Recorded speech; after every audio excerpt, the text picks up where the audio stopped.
നമ്മള് ചീരക്ക് ആഴ്ചയില് ഇതേപോലെ ചാണകം ഇട്ട് നല്ല പോലെ കലക്കി. നമ്മള് ചീരക്ക് വെള്ളം നനവ് കൊടുക്കുന്നത് ചാലി ഒഴിക്കാട്ടോ. അപ്പൊ നമുക്ക് ചാണകം കലക്കിവിടെ നല്ല എളുപ്പമാണ്. ഇതേപോലെ വെള്ളത്തിനോടൊപ്പം ഇങ്ങനെ കലക്കി വിട്ടെടുക്കുക.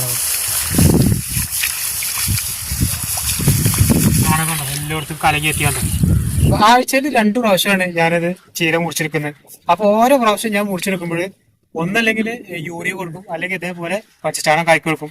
ഈ പച്ചച്ചാണം കലക്കിയാണ് ഗുണം എന്താ വെച്ചെങ്കിൽ പെട്ടെന്ന് ചീര വളർച്ചെടുക്കും. നല്ല ഇലക്കൊന്നും